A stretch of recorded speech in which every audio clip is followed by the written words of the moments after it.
bueno que estamos aquí en esta mañana y hemos sido bendecidos con la palabra de Dios, que es el medio por el cual Dios obra. Su palabra. Misteriosamente, Pablo dice que es un misterio, hay algunos misterios en la Biblia, y uno de esos misterios es ese. Dios obra a través de su palabra.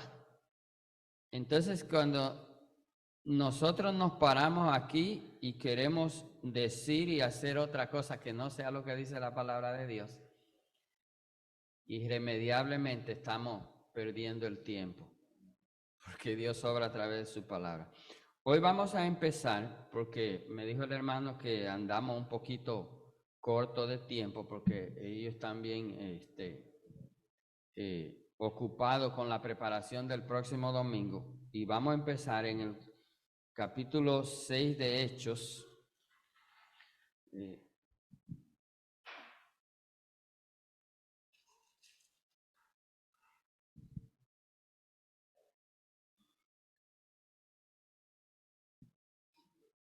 Cuando lo tengan, el capítulo 6 de Hechos.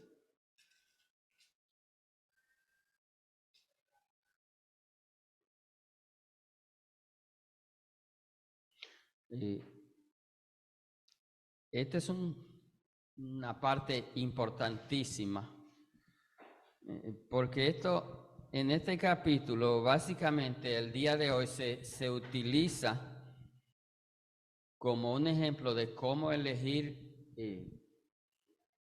diáconos, pero líderes también.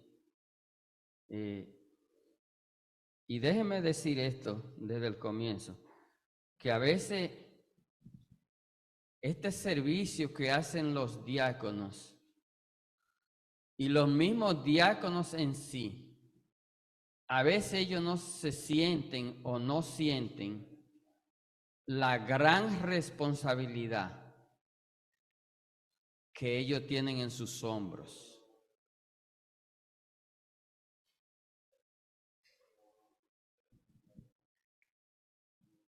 Un diácono en la iglesia cristiana es un hermano bien importante. Y nosotros podemos preguntar de dónde surgieron y por qué. Los diáconos surgieron porque una parte crítica, una parte importante del ministerio que desarrollaban los primeros hermanos, los primeros líderes, que era la predicación del evangelio. Y entonces, esto era tan importante, pero entonces habían otra cosa, porque recuerden, la obra del Señor es un conjunto de cosas pequeñas que hay que hacer para que entonces se vea el resultado de las cosas grandes de lo que se hace. La obra del evangelio después de Cristo, la obra principal del evangelio, como siempre lo decimos, es la predicación del evangelio. O sea, no puede haber nada en la iglesia del Señor que sea más importante que la predicación del evangelio. Tengamos eso claro. O sea, todas las actividades y todas las cosas que nosotros hacemos, pudiéramos decir que son las carnadas que nosotros utilizamos para nosotros presentar el evangelio. Esa es la meta de esta iglesia. Y esa debe ser la meta de cada asamblea que se dice cristiana y que es cristiana, es que se predique el evangelio para que la gente que está en la iglesia, que no siempre, y esto es, ¿verdad? Uno no quisiera decir esto, pero entonces uno es irresponsable si no lo dice. No siempre todo el que está sentado en la iglesia es cristiano. Y debo decir que nosotros no lo sabemos. O sea, yo no lo sé. Solo lo sabe Dios. Y entonces, como yo no lo sé, si yo me paro aquí en algún momento, no importa lo que sea, el evangelio tiene que ser predicado, porque yo no sé si ese es el momento que Dios va a utilizar para salvar a una persona que tiene 40 años aquí y no es salva. Claro en eso, ¿verdad? Claro en eso. Entonces uno se atreve porque uno entiende la responsabilidad de lo que es la obra del Señor. Entonces, en contexto, los discípulos estaban, ustedes saben que los primeros discípulos, ya nosotros hemos estudiado eso, como comienza el Evangelio, y esa gente entendieron, después de la partida del Señor, ellos entendieron como nunca la responsabilidad que pesaba sobre sus hombros de seguir el Evangelio, y gracias a que ellos entendieron, nosotros tenemos el Evangelio hoy día, y lo menos que nosotros pudiéramos hacer hoy día es lo mismo que ellos hicieron, entender que ahora los discípulos del Señor somos nosotros, el tiempo que nosotros tenemos ahora es el tiempo que nos tocó a nosotros vivir y nos tocó a nosotros entonces ser esos discípulos, predicar el Evangelio. Y los muchachos, como los muchachos que tenemos aquí, como mencionaban ahorita, si el Señor no ha venido, a ellos les tocará entonces cuando nosotros ya estemos, nos pique el sol. Oí a Merced que hablaba de la flor y me dio un susto, porque yo creo, me miraba y yo creo que me picó el sol. Y usted sabe lo que le pasa a las flores cuando le pique el sol, ¿verdad?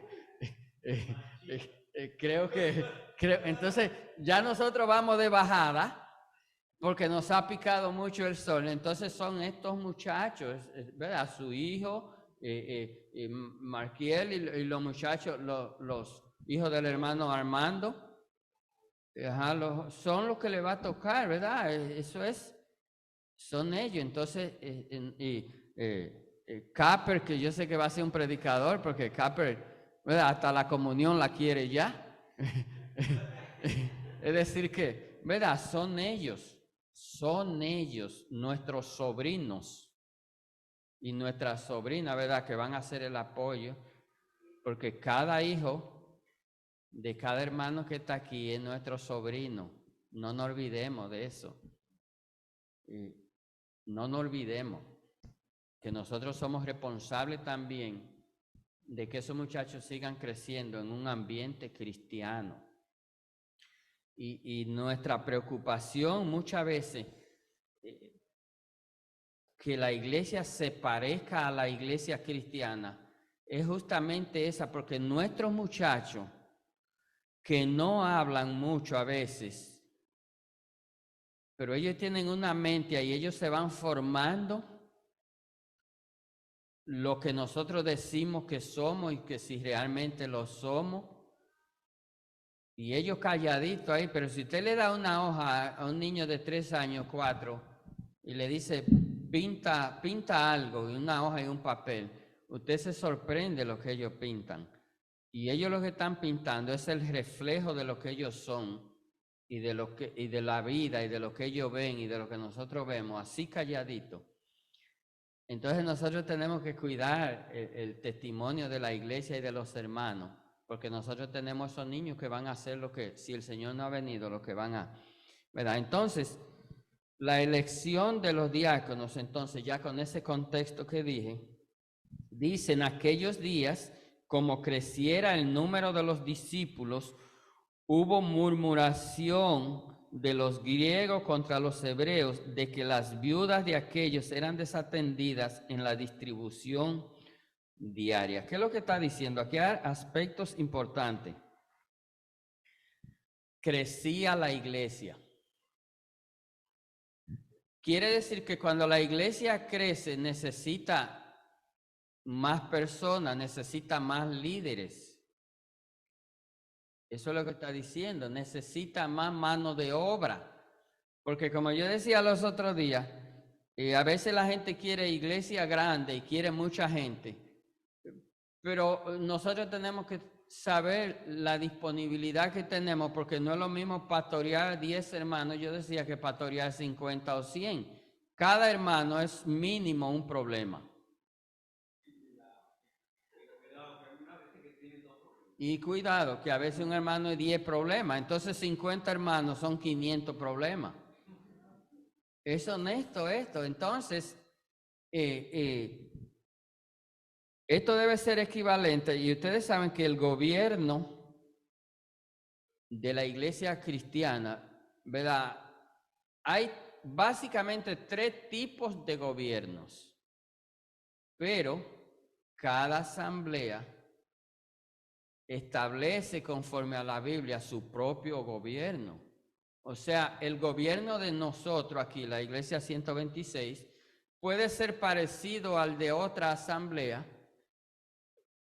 pero cada asamblea en la iglesia cristiana, ¿verdad? La iglesia Templo Bíblico se autogobierna, es decir, en el sentido que ustedes cogen la Biblia y ustedes establecen, porque lo dice la Biblia, bueno, este gobierno es un gobierno que gobiernan los ancianos, valga la redundancia, ¿verdad? Y nosotros hacemos un equipo de ancianos y hacemos un equipo de diáconos y de personas que sirven, eso lo establece. O sea, no viene la asamblea de qué sé yo a dónde, de Brooklyn o de Queens, a decir, no, esto se hace aquí o se hace allí, ¿verdad? Esto es, cada asamblea es independiente, pero se gobierna, nosotros entendemos que se gobierna conforme a la Biblia.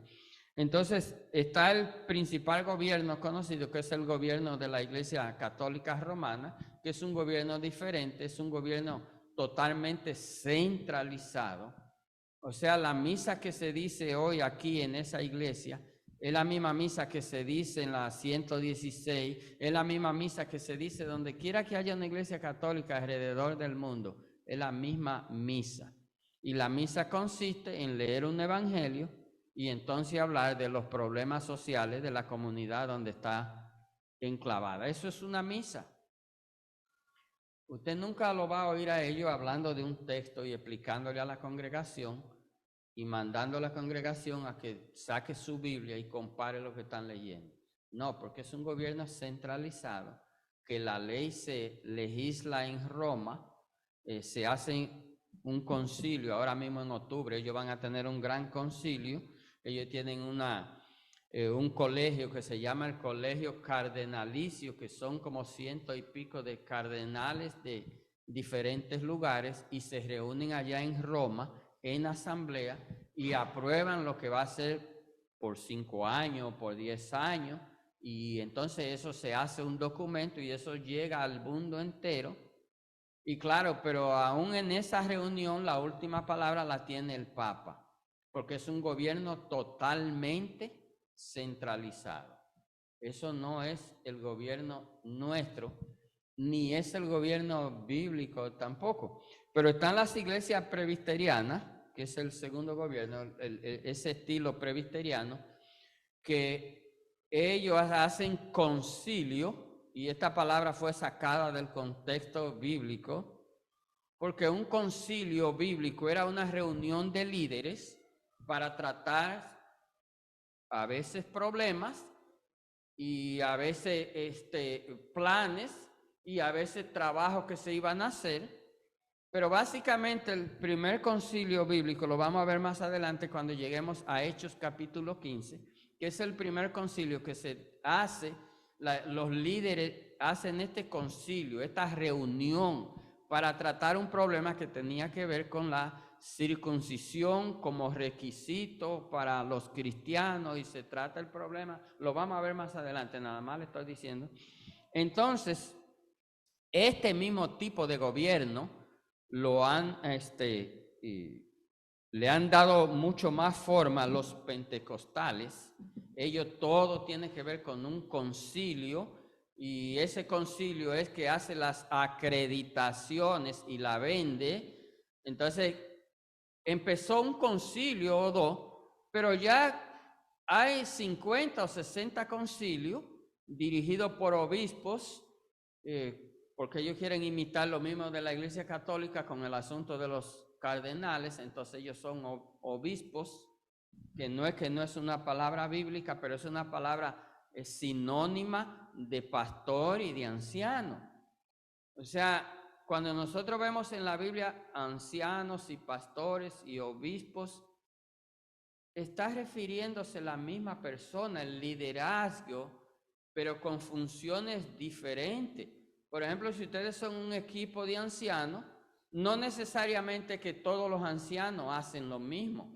Por ejemplo, hay un anciano que Dios le ha dado un poquito más ¿verdad?, de sabiduría y ha tenido un poquito más de tiempo, y hay un anciano que puede ocupar el magisterio, ¿verdad? Dice, yo me voy a encargar de la enseñanza de la iglesia, de la doctrina de la iglesia, yo me voy a encargar que lo que aquí se predica sea, como dice siempre Moses, se predique la Biblia y se exponga a la congregación a la Biblia.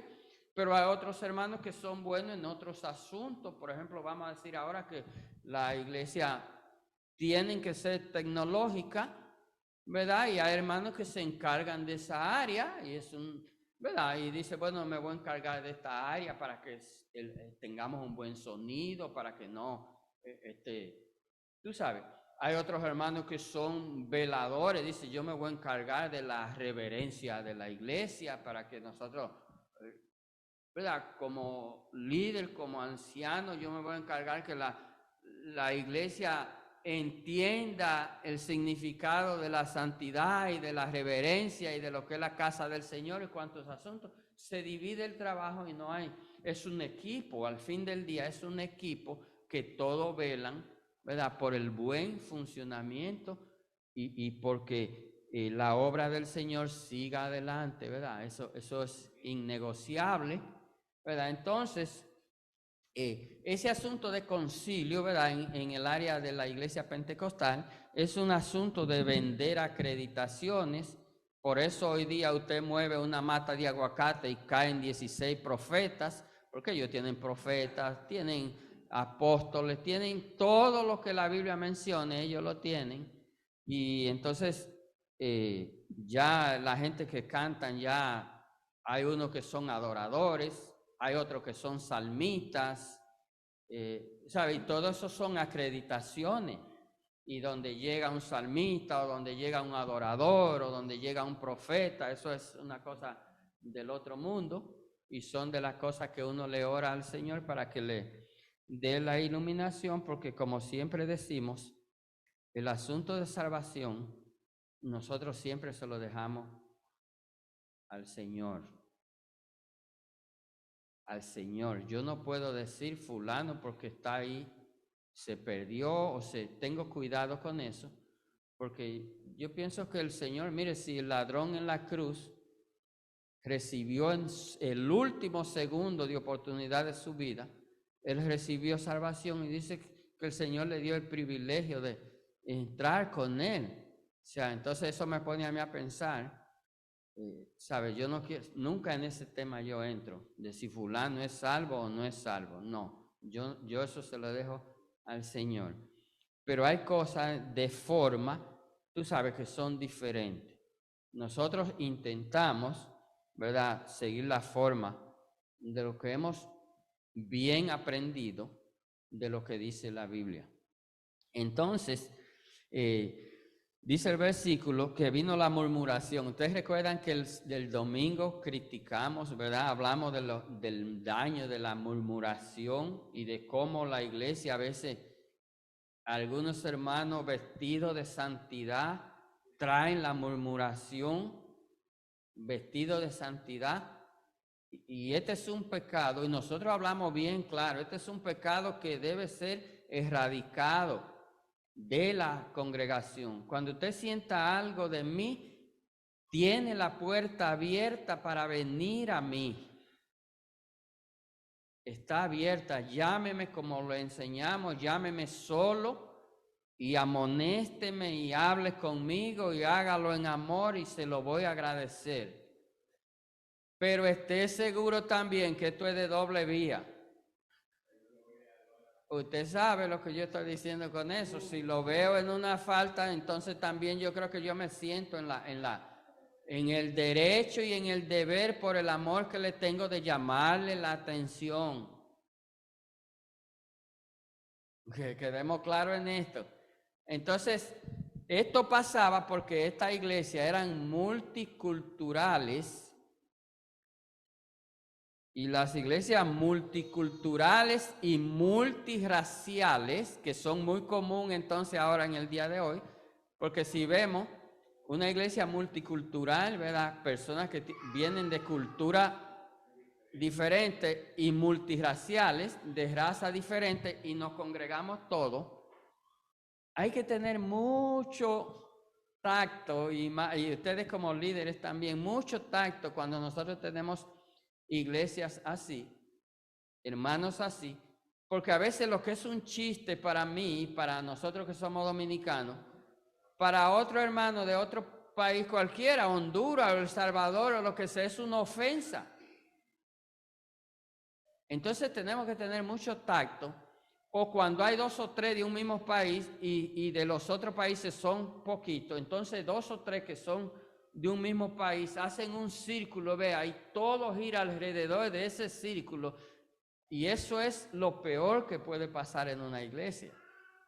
Porque recuérdense que ya aquí, cuando nosotros estamos aquí en este techo y nosotros hemos sido, hoy se habló de verdad de ser salvos y que fuimos bautizados y se nos dio un mismo espíritu. Ese espíritu es que nos hace común a nosotros para convivir juntos de una manera diferente. Ya yo aquí no soy dominicano. No. Hermanos lavados con el mismo sangre, con el mismo espíritu que he lavado a la hermana que, ¿verdad?, que no es dominicana. ¿Entienden lo que quiero decir? Entonces vino el chisme porque, bueno, los judíos eran más muchos y siempre el simple hecho de ser judío le daba, siempre el judío tiene en su mente, aunque sea creyente, él tiene en su mente que él es judío. Ustedes saben lo que quiero decir.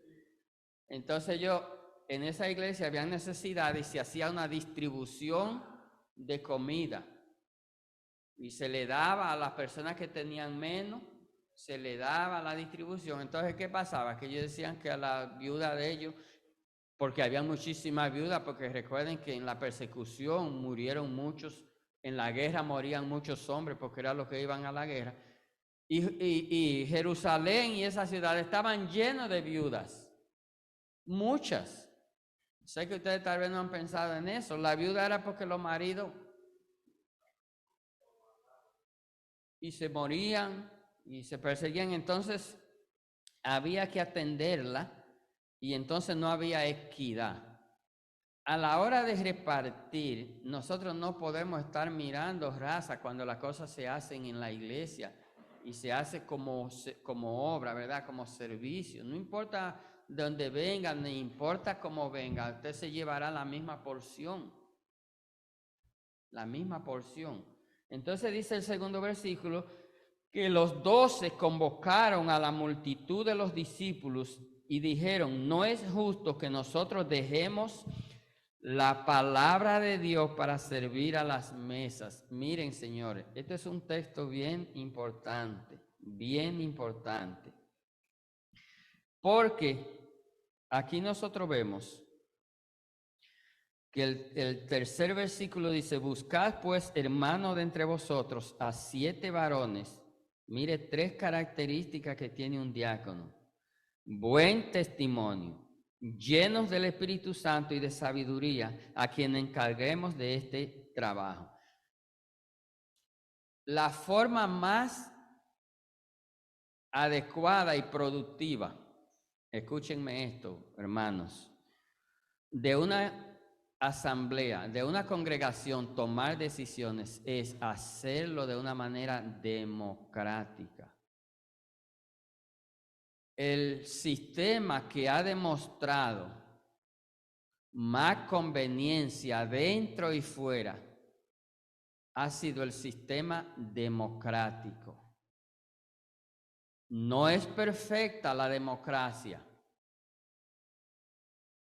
pero es la que más se acerca y la que da más beneficio. Y si usted quiere ver, por ejemplo, en el hogar, porque recuérdese que esto aplica en el hogar, aplica en la familia, aplica en la congregación, aplica en las instituciones públicas, privadas. En el hogar, si usted quiere ser un esposo de menos dolor de cabeza.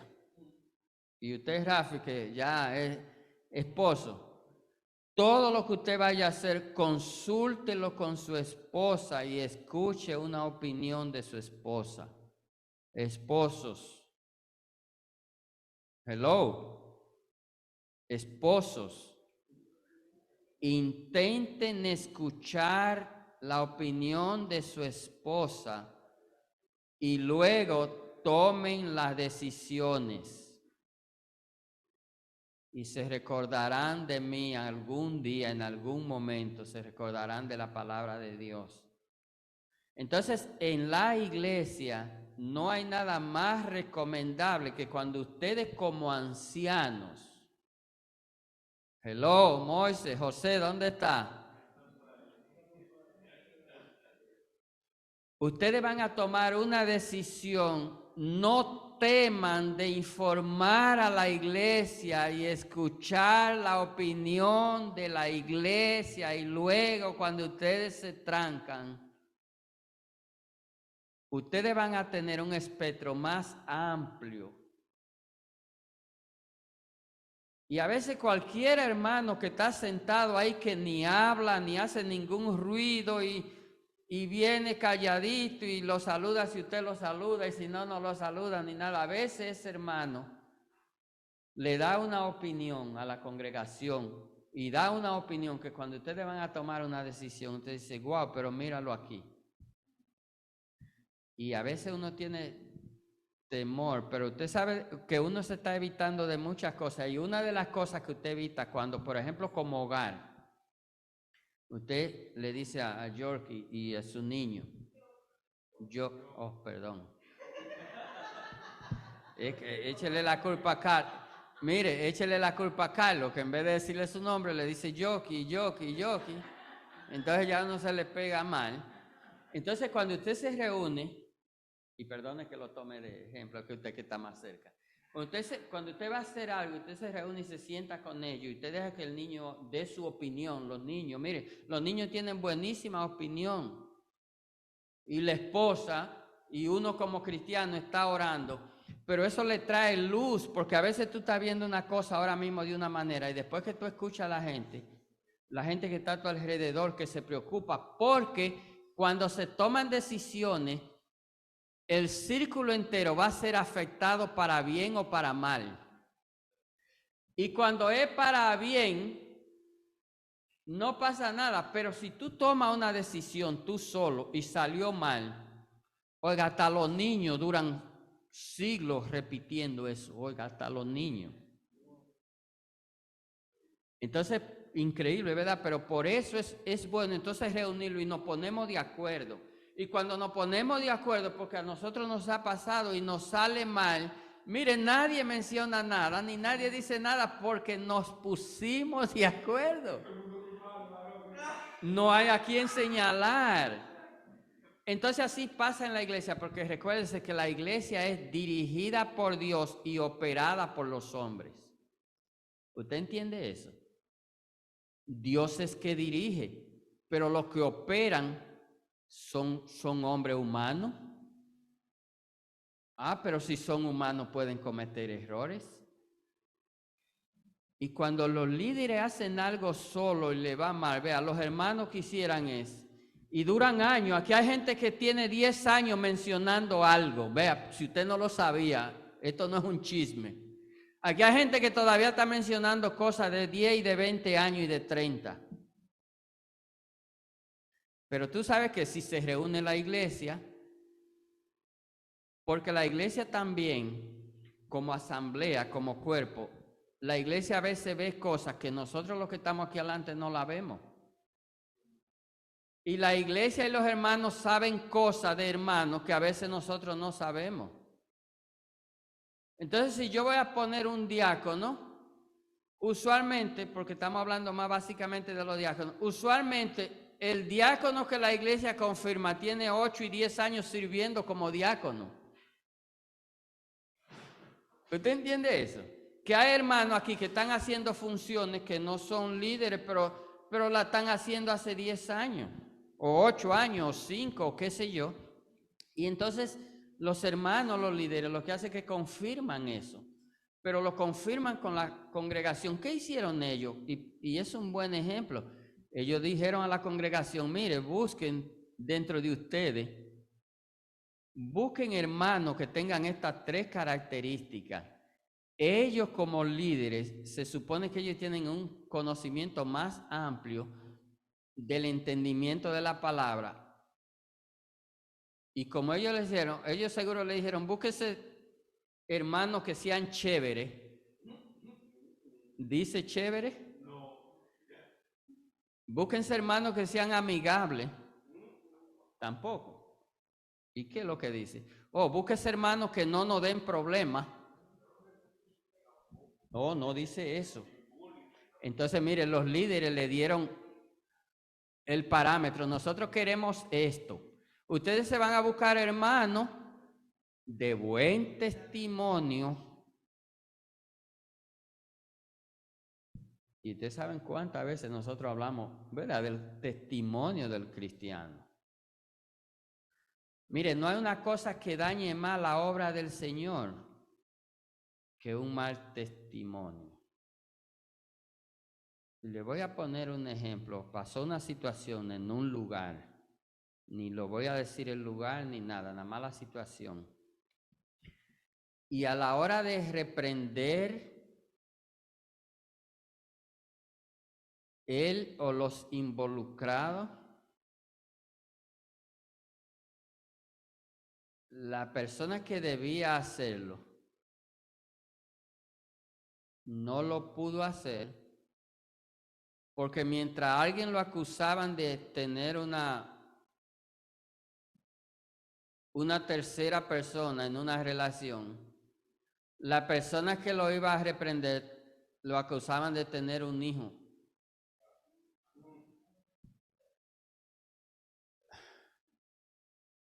Fuera de su matrimonio, siendo un líder de una congregación.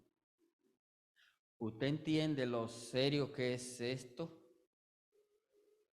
Entonces, si usted cree que debe corregirme a mí, llamarme la atención, no lo puede hacer, porque si usted me llama la atención porque alguien dijo que me vio con alguien, y entonces, ¿qué yo le voy a decir a usted? ¿Y qué usted va a hacer con el hijo que usted tiene?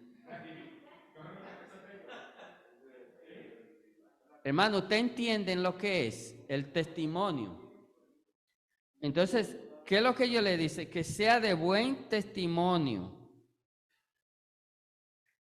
lleno del Espíritu Santo. Nunca eso va a ser lo que se está predicando por ahí. Un hermano lleno del Espíritu Santo es un hermano que ha dado testimonio en la iglesia de obediencia. Y esa obediencia es que usted va donde lo mandan sus superiores, y nuestros superiores aquí son nuestros ancianos. Y usted hace lo que los hermanos le delegan a hacer, y usted lo hace como decía mi mamá, sin cara, sin carita. Si usted me mandó a mover eso de ahí, a moverlo con alegría, porque eso es un servicio para la obra. Imagínense que ellos no tuvieran que parar la predicación porque ellos tenían que servir la mesa. Entonces usted ve que una cosita que parece que no tiene importancia, por ejemplo, las hermanas que limpian los baños, usted diría, bueno, las hermanas que limpian los baños, mire, esa es una obra enorme, porque usted se imagina si cuando alguien va a usar el baño está sucio.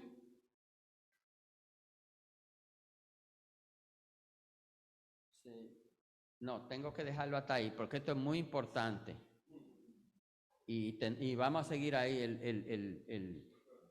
el próximo, porque yo sé que hay muchas cosas que van a hacer. Lo vamos a dejar ahí mismo. ¿Tienen hasta ahora alguna preguntita breve y rápido para que no quitarle el tiempo, que yo sé que los hermanos me dijeron, pero ustedes ven qué importante es esto para la iglesia? No, sí, hermano.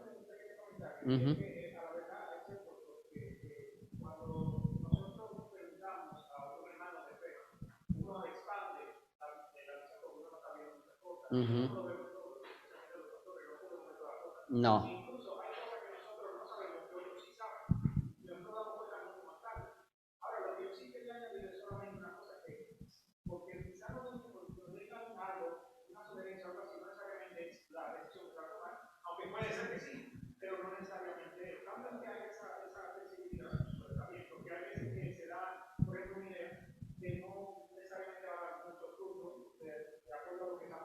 Uh-huh. O quizás porque se está yendo por una manera equivocada, entonces decimos, bueno, buena idea, gracias, y seguimos adelante. Uh-huh. Eso es lo que estoy diciendo. Sí, correcto. No, y lo mismo que decíamos con el asunto del hogar, que al fin del día los varones somos tan tercos que a veces hacemos lo que vamos a hacer.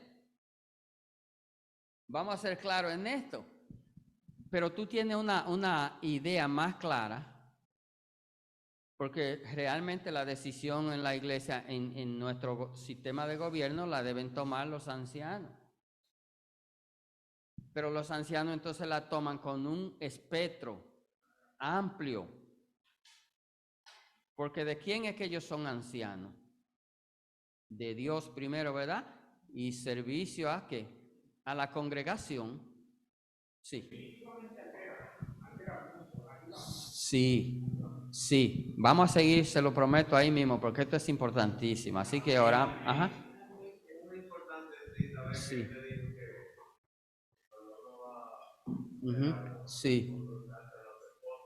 Sí.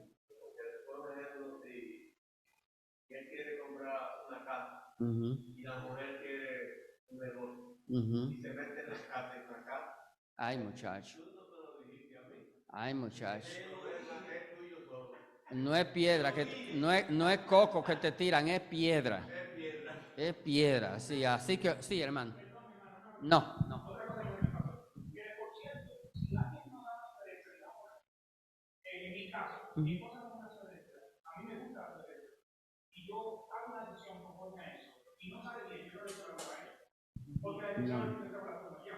Yo tengo que ser responsable, no es echar la culpa a mí. No. Y la cosa que ellos me aconsejaron, me dijeron, y yo la hice. Porque a mí me estaba creciendo. No, y que ahí mismo uno dice, porque eso es lo bueno del diálogo, que uno dice, bueno, lo vamos a hacer. Uno nunca dice, lo voy a hacer o me voy por ahí. No, lo vamos a hacer, porque cuando tú dices, lo vamos a hacer, lo vamos a hacer. ¿Entiendes? Y no hay nada mejor que eso. Así que oramos. Padre, gracias en esta preciosa mañana, en este día, por la bendición de estar expuesto a tu palabra, Señor. La santidad. Señor, esto no es mágico como algunos porque ahora todo es mágico, ahora es que todo se declara y ya está hecho. Pero la realidad es que esto es un esfuerzo de día a día, de levantarnos y decir, hoy quiero vivir el día de la santidad que habla la Biblia, sabiendo que nosotros pecamos, pero no está en nuestra mente levantarnos ni correr a pecar. Y si lo hacemos, Señor, perdónanos. Gracias porque nosotros podemos pedir perdón. Si hemos faltado a alguien en este día o en esta semana como iglesia, yo te pido que nos perdone. Porque nosotros queremos que lo que hemos hecho en este día no tenga estorbo, de que tú lo hayas recibido porque lo hicimos con amor y lo hicimos para ti. Despide la congregación en paz y permite que el miércoles, lo que podamos, estemos aquí otra vez de nuevo para hacer tu voluntad. Gracias en Cristo Jesús.